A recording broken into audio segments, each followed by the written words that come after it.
सबको जोहार। मैं वाल्टर कंडुल्ला।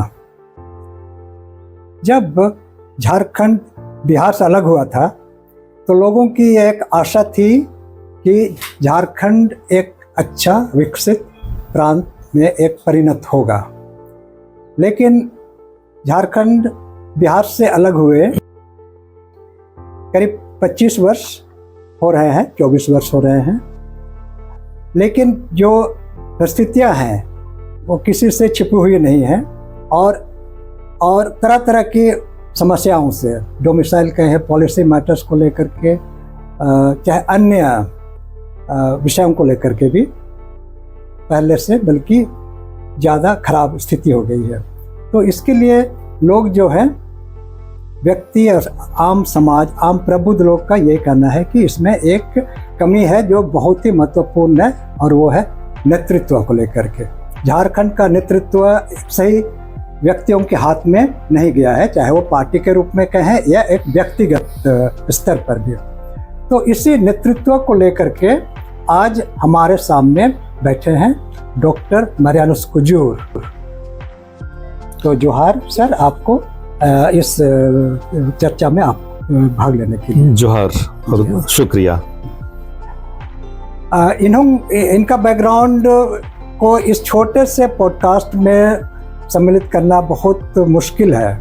बस आप ये समझ लीजिए कि ये इनके पास जो भी स्टडी है, जो भी शोध है, वो आप इन किताबों से देख सकते हैं। इस ढंग के यहाँ जो सामने दिख रहे हैं किताबें, बहुत सारी किताबें हैं और सब ट्राइबल पर हैं। ऐसे नहीं कि दूसरे विषयों पर हैं, ट्राइबल पर है।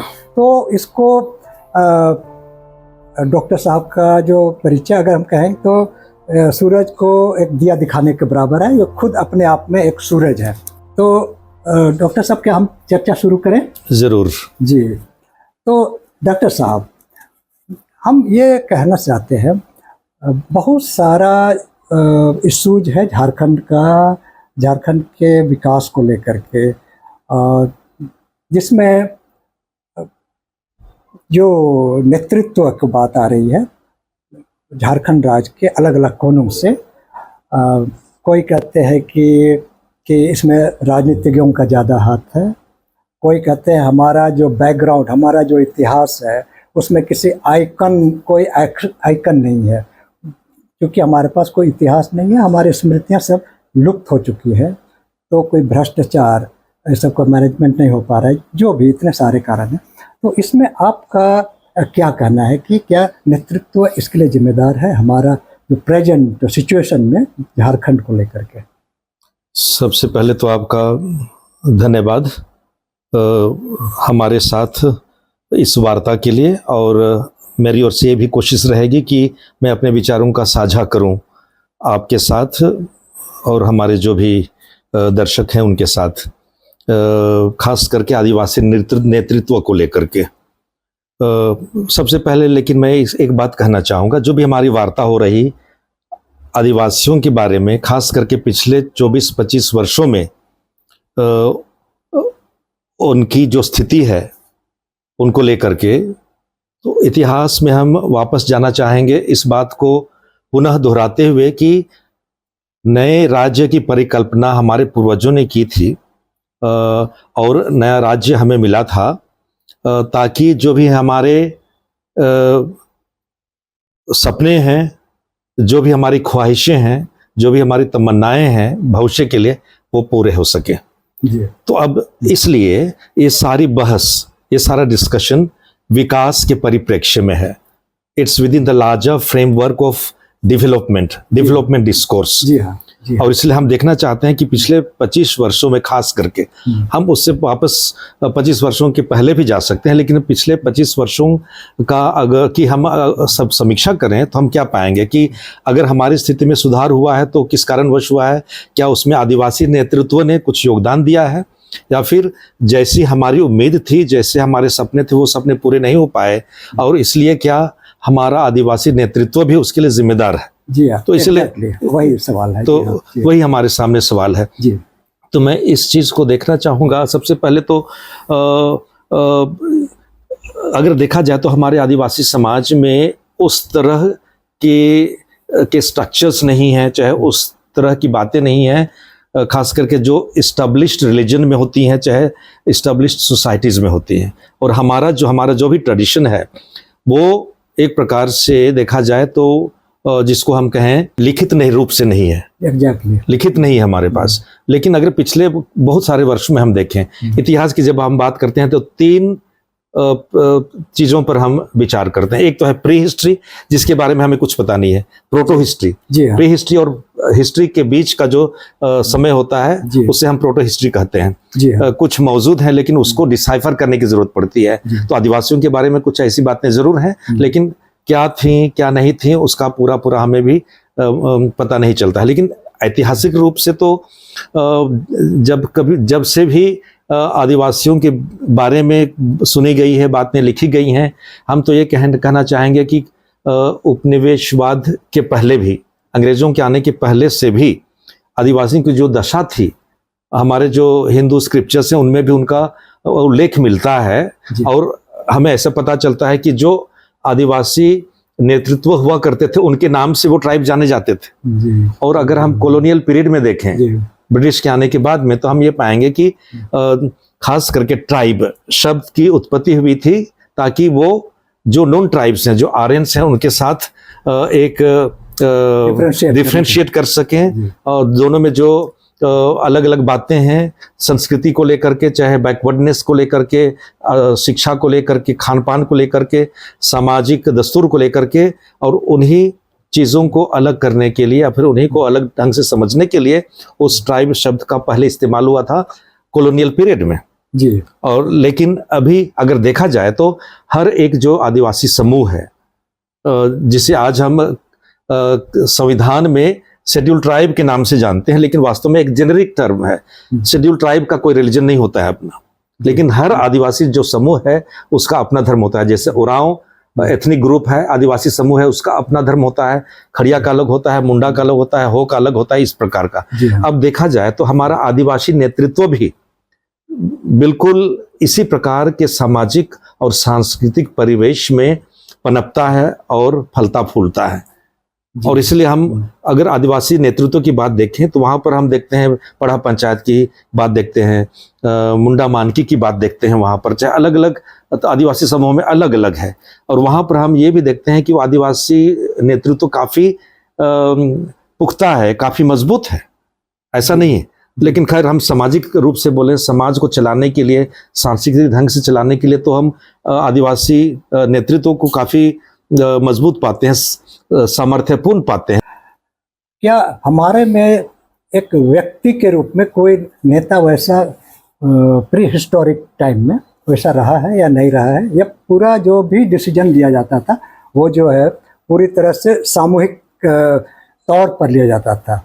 शायद ये हम पर जो आजकल जो थोपा जा रहा है वो व्यक्ति के तौर पर कि एक नेता होगा और वो आपको लीड करेगा, जबकि हमारे इथॉस में, हमारे साइकी में हो सकता है वो नहीं है। क्या इसको जरा क्लियर कर सकते हैं? जरूर। अगर हम हमारे कुछ आदिवासी नेताओं की बात करें या नेतृत्वों की बात करें तो सबसे पहले हमारे सामने बिरसा मुंडा का नाम आता है, जयपाल सिंह मुंडा का भी नाम आता है, हमारे सामने सिद्धू कान्हू वगैरह का नाम आता है, और भी जो भी हमारे आदिवासी हीरोज रहे हैं। तो इसलिए ऐसा नहीं है कि हमारे आदिवासी हीरो नहीं है, आइकॉन नहीं है, जरूर है। अब सवाल ये उठता है कि क्या उन्होंने खुद निर्णय किया व्यक्तिगत रूप से, बिना अपनी सामाजिक व्यवस्था को ध्यान में रखे? क्या उनका पर्सनल व्यक्तिगत निर्णय था?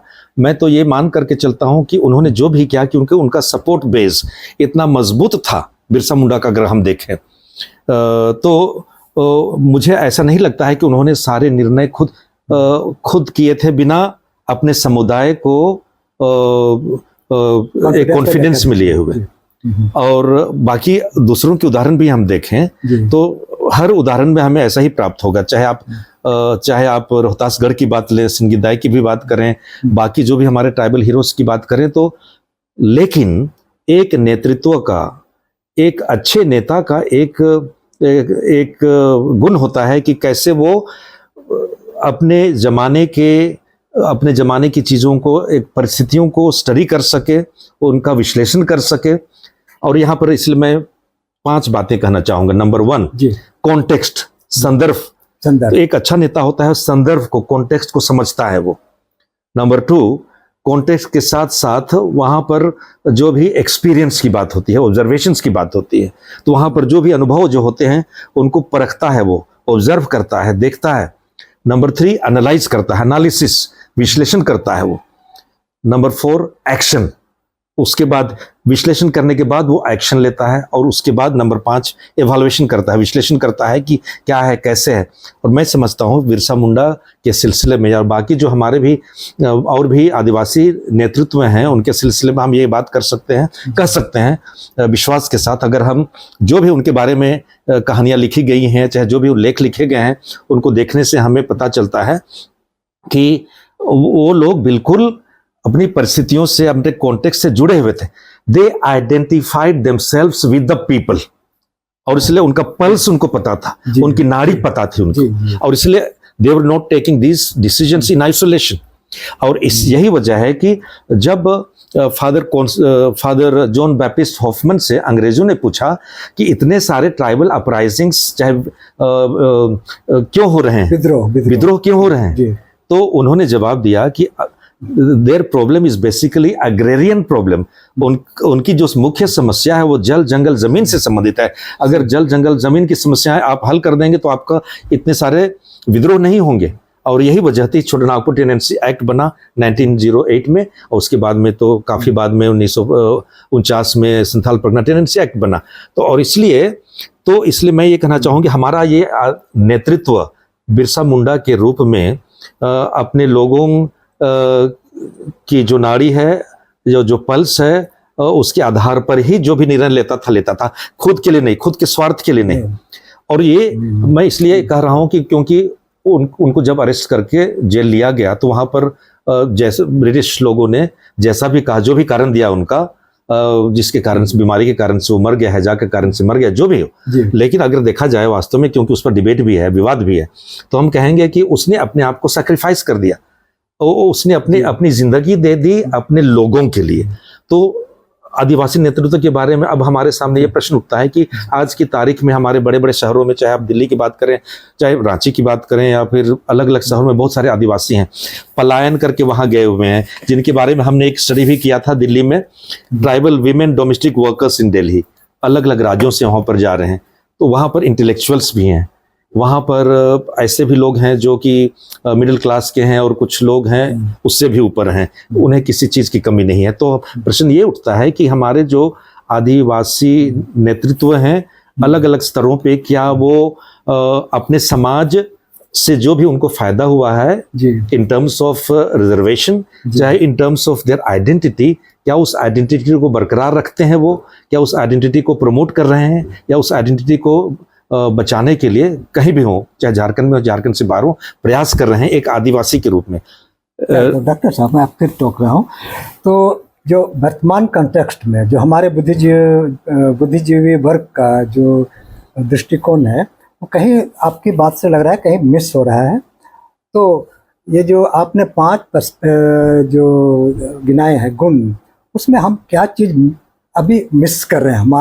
हमारा एक आम आदिवासी समाज क्या किस चीज़ को मिस कर रहा है, जो कि बिरसा मुंडा कहें या कोई और हमारे जो पहले जो रहे हैं, जो उन्होंने बगैर पढ़े सबको समाहित किया, लेकिन अब हम उसको नहीं इतना पढ़े लिख कर के भी नहीं कर पा रहे हैं। वो क्या कहना है आपका? सबसे पहली बात तो ये है, मैं ये कहना चाहूँगा कि पढ़े लिखे लोग भी हैं, इंटेलेक्चुअल्स भी हैं, आदिवासी भी हैं, बहुत सारे लोग अपनी ओर से प्रयास कर रहे हैं, ईमानदारी से प्रयास कर रहे हैं, उसमें आप लोग भी आएंगे, ठीक है, आप लोगों की तरह। लेकिन मैं ये कह, लेकिन मुझे पता है कि बहुत सारे लोग लिख रहे हैं आदिवासियों के बारे में, जो भी कर सकते हैं।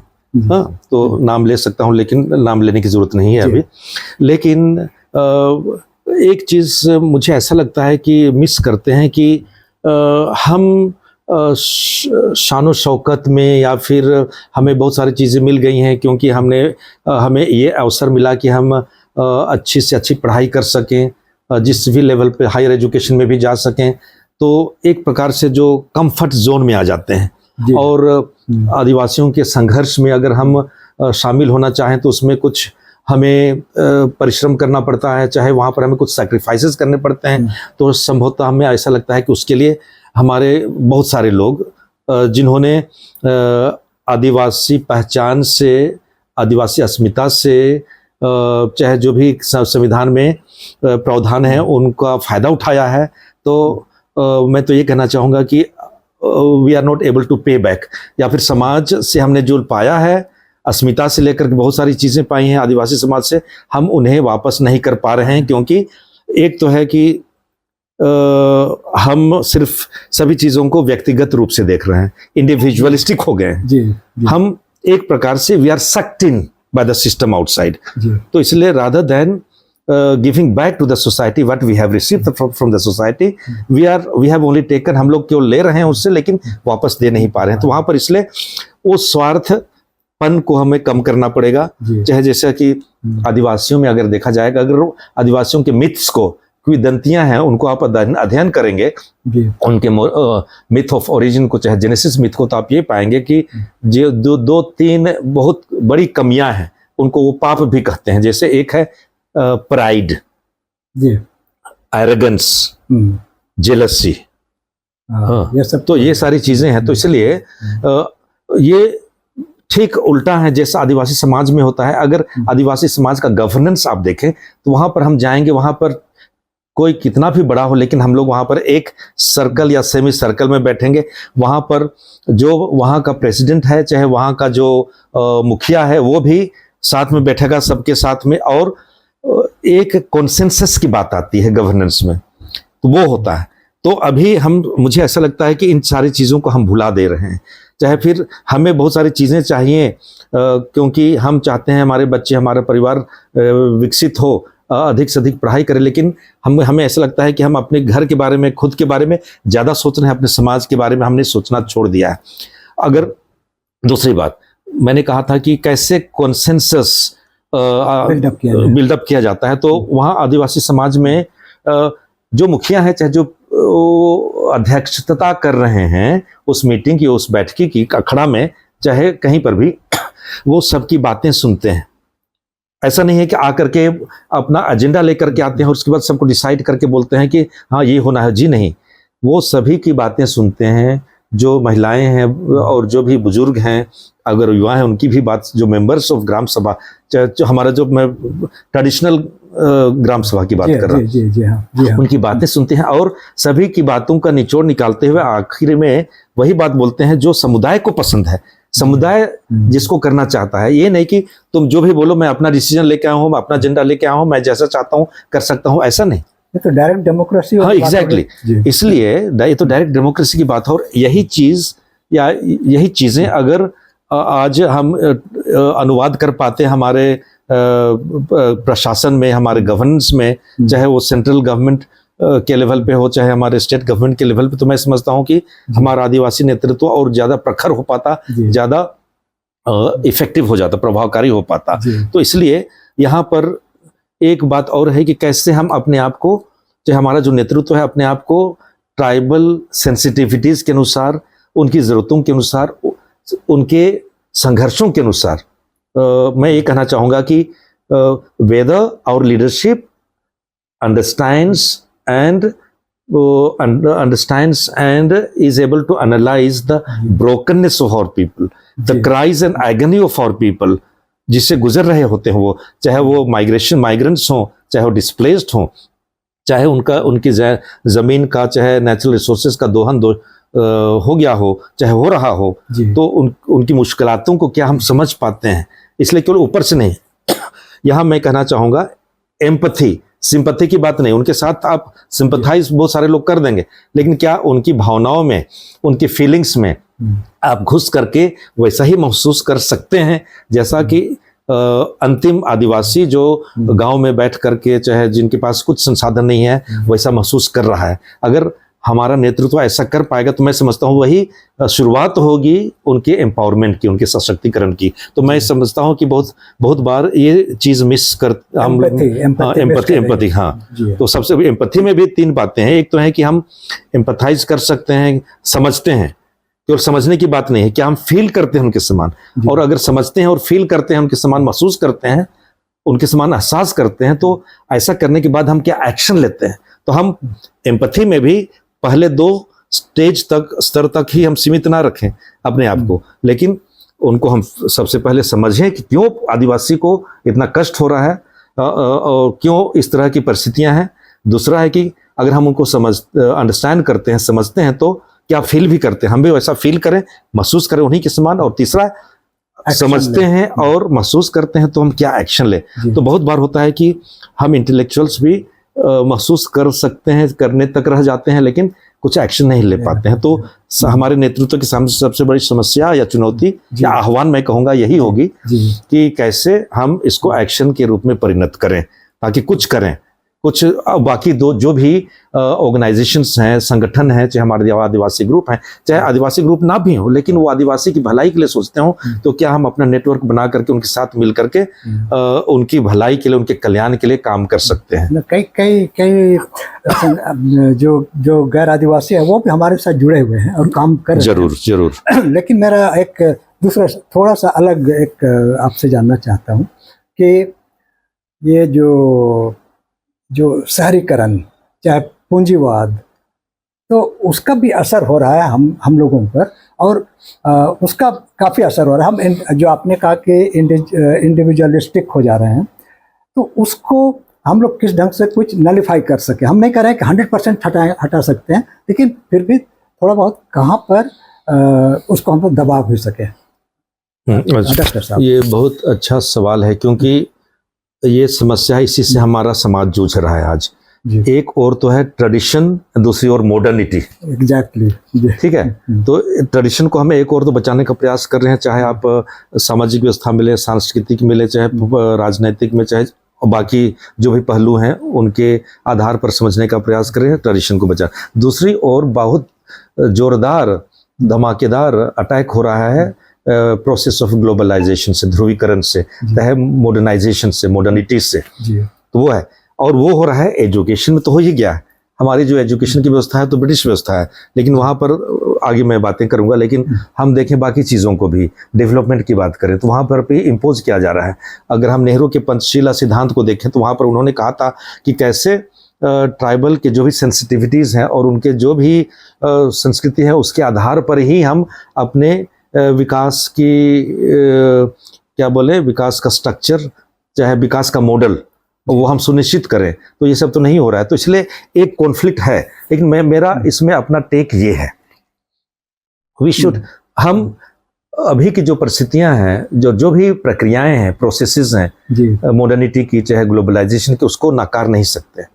This is an irreversible process.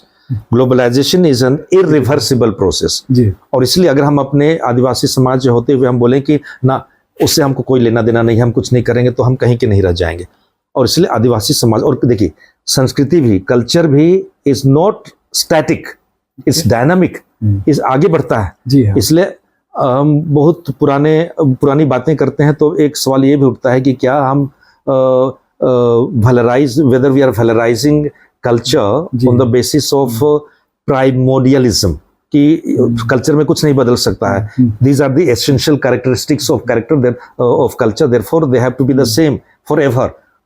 ऐसा नहीं है, इवॉल्व होता है कल्चर। इसलिए आपने सही बात कही, कल्चर भी इवॉल्व हो रहा है। और इस संदर्भ में मैं ये कहना चाहूँगा कि आदिवासी समाज को भी अपने जो भी स्ट्रेंथ्स हैं, जो भी कैरेक्टरिस्टिक फीचर्स हैं, जो भी वैल्यूज़ हैं, जो भी मान्यताएं हैं, उनको लेकर के आज बाकी जो बाहर से जो भी प्रहार हो रहे हैं उनसे एक वार्ता करने के लिए तैयार होना चाहिए। और हम जो भी है the best of both the worlds, हमारे आदिवासी समाज में भी कुछ खामियां हो सकती हैं, कुछ सोशल इवल्स हो सकते हैं, तो इसलिए हमको जितना हमारे जो इवल्स हैं उसको कम करते हुए, और साथ साथ क्योंकि हम अगर अपने समाज को भी विकास की ओर आगे लेना चाहें, हमारे नेतृत्व की भी हम ऊपर देखना चाहें, चाहे केंद्र में चाहे राज्य में, और हमारे अपने जो आदिवासी समाज को भी हम देखना चाहें आगे, बाकी लोगों से भी आगे कंपटीशन करना पड़ेगा, तो उनको हमारे बच्चों को पढ़ाना पड़ेगा। अगर अब तक हमारे बच्चे डिजिटल savvy नहीं है, चाहे पर उनको बहुत सारे प्रावधान नहीं है, तो हमको उपलब्ध कराना पड़ेगा। तो बस, लेकिन बात यहाँ पर है कि हम जो भी है टेक्नोलॉजी के चाहे साइंटिफिक प्रोग्रेस के गुलाम ना बन जाएं। तो इसलिए, लेकिन मैं आपको ये भी बतलाना चाहता हूँ कि जब हम इन सारी चीज़ों के बारे में बातें करते हैं यूनाइटेड नेशंस में, और अगर विकास का मॉडल उधर से जो आ रहा है अभी सस्टेनेबिलिटी को लेकर के, तो वो लोग आदिवासी समाज से अभी भी सीखने का प्रयास कर रहे हैं, आदिवासी समाज से सीखने का प्रयास कर रहे हैं। तो ये बहुत बड़ी बात है ये। और इसलिए अगर सस्टेनेबिलिटी, इसलिए, लेकिन बहुत सारी चीज़ों को भी देखना पड़ेगा। आदिवासी समाज को आगे बढ़ना है तो कैसे विकास की जो बातें आ रही हैं, साइंटिफिक प्रोग्रेस हो रहा है, तो उनको लेकर के हम वहाँ डाइकोटोमाइज ना करके वहाँ पर कैसे हम तालमेल बना सकें। तो इसलिए आदिवासी समाज अपने मान्यताओं को लेकर के बहुत कुछ योगदान दे सकता है मॉडर्न समाज को। अभी जो भी युद्ध हो रहे हैं, जो भी कॉन्फ्लिक्ट्स आ रहे हैं पूरे वर्ल्ड में, अगर देखा जाए, अगर हमसे आप पूछें कि आज के ज़माने में क्या आदिवासी समाज की जो भी मान्यता है, जो भी वैल्यूज हैं, वो रिलेवेंट हैं कि नहीं है, वो प्रासंगिक हैं कि नहीं है, मैं तो ये कहना चाहूँगा कि आज इन परिस्थितियों में आदिवासी मान्यताएं और भी प्रासंगिक हैं, और भी इनवैल्यूएबल हैं, क्योंकि आज आदिवासी समाज की जो भी मान्यता है उनको प्रैक्टिस करने की जरूरत है, इम्प्लीमेंट करने की जरूरत है। अच्छा, इसमें ठीक है, हमारे वैल्यू आपके हिसाब से जो एकदम रेलेवेंट तो है ही, लेकिन जो हमारा ट्राइबल वैल्यूज, जिसको हम लोग इटर्नल वैल्यूज है, आपके हिसाब से कौन वो ट्राइबल इटर्नल वैल्यूज है जिनको हमको पकड़े रहना पड़ेगा और उनके लिए हमको शायद कुछ काम भी करना पड़ेगा? सबसे पहली बात मैं तो ये कहना चाहूँगा, खास करके जब हम पर्यावरण की बात करते हैं, क्लाइमेट चेंज की बात करते हैं, वहाँ एक तो है कैसे वो कलेक्टिव कॉन्शियसनेस, सामूहिकता, सामूहिकता, क्योंकि हम अकेले एग्जिस्ट नहीं करते हैं। और सामूहिकता की मैं बात करता हूँ, केवल इंसान की बात नहीं कर रहा हूँ, मैं मवेशियों की बात कर रहा हूँ, मैं जानवर, जीव जंतुओं की बात कर रहा हूँ, मैं अपने प्लांट लाइफ की बात कर रहा हूँ। तो उस सामूहिकता में, उस जमीन के कॉन्सेप्ट में हम सभी लोग उसके अंग हैं। दूसरी बात, सेंस ऑफ इंटरडिपेंडेंस। हम अगर अपने आप को ऐसा समझ लें कि हमें किसी की जरूरत नहीं, आपकी जरूरत नहीं है सर, मीन्स सर कंडोलना सर, आपकी जरूरत नहीं है, हम खुद सभी चीजें कर लेंगे और हमें किसी और की जरूरत नहीं है, हमें खुदा की भी जरूरत नहीं है। तो ये हो गया इंडिविजुअलिज्म।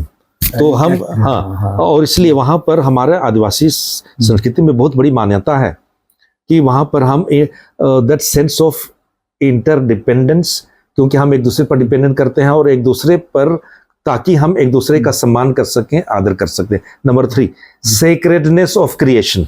सेक्रेडनेस ऑफ क्रिएशन, पवित्रता इस धरा की, इस वसुंधरा की, उसमें आप एक हैं, क्रीचर हैं, आप भी हैं, तो सभी के सेक्रेडनेस को मैं रेस्पेक्ट करता हूँ, सबका सम्मान करता हूँ, ताकि और हम ऐसा कर पाएंगे तो हम सभी धर्मों के साथ बिल्कुल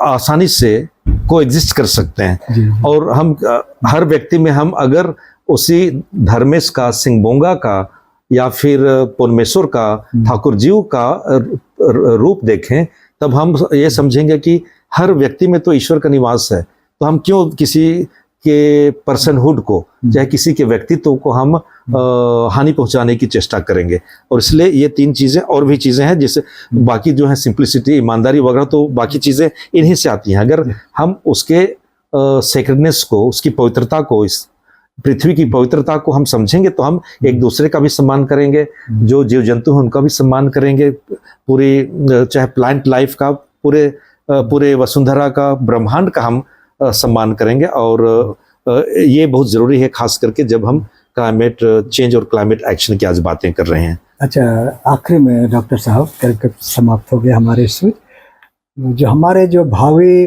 लीडर्स आने वाले हैं, बनने वाले हैं, चाहे बनना चाहते हैं, तो उनके लिए आपका क्या संदेश होगा? सबसे पहला और बड़ा संदेश तो यही होगा कि जो भी हमारे लोग हैं, हमारी समस्याएं हैं, प्लाइट ऑफ द आदिवासीज, आप उनसे वाकिफ हो, आप you identify yourself with the Adivasis, with the people, with the community. जी सबसे बड़ी बात वो है। और दूसरा है कि आप एक नेतृत्व आप प्रदान करें और आप लीडरशिप लेकर के वो आदर्श आपको स्थापित करना है, और इसलिए आप लिसन टू द पीपल, उनकी बातें सुन करके आप एक अगुवाई दें उनको। और अभी लिसनिंग की कोई प्रक्रिया नहीं बन रही है। हाँ, सब जगह। हाँ, इसलिए आपको सुनना पड़ेगा। जी हाँ। अगर आप अपने आप को आइडेंटिफाई करना चाहते हैं लोगों के साथ में, तो उनकी बातें तो सुननी पड़ेंगी। इसलिए वो institution of listening, institution of dialogue को आपको सामने लाना पड़ेगा। दूसरों की बातें सुने और समझें, और उसके आधार पर आप निर्णय लें। निर्णय आप लें, कोई दिक्कत नहीं उसमें, लेकिन उस निर्णय में सामूहिकता है, कलेक्टिव कॉन्शियसनेस है, कलेक्टिविटी है। और इसलिए हमारे आदिवासी समुदाय की सामूहिकता और सामुदायिकता एक बहुत बड़ी मान्यता है, जिसे हमारे लीडरों को भी समझना पड़ेगा कि लीडर बन गए तो हम क्यों बने। हमारी पहचान जो है उसको नहीं हमको छोड़ना है, और इसलिए जिस समाज ने हमको इतना दिया है उस समाज को हम कैसे वापस दे सकें, ये कन्विक्शन हमारा होना है, और उसी के अनुसार नेतृत्व प्रदान करना है, और खुद के लाइफस्टाइल को भी ढालना है। इसलिए दो चीजें हैं, एक तो है नेतृत्व दे रहे हैं, लेकिन आप दूसरों को जो भाषण दे रहे हैं, चाहे जो बतला रहे हैं करने के लिए, आप भी उसको प्रैक्टिस कीजिए अपने लाइफस्टाइल में। तो ये सबसे बड़ी बात, दोनों जो हम कहते हैं और करते हैं उसके बीच का फर्क ना हो। जी हाँ।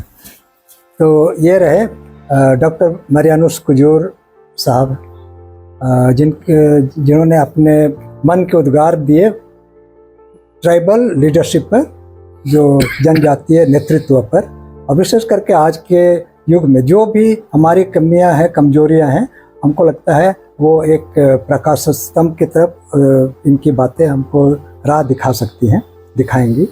और इस परिचर्चा के लिए, इस वार्ता के लिए उसने अपना समय दिया। हम डॉक्टर मरियानुस कुजूर साहब को जोहार कहते हैं, बहुत धन्यवाद करते हैं। जोहार और धन्यवाद आपको। आप सबों को जोहार।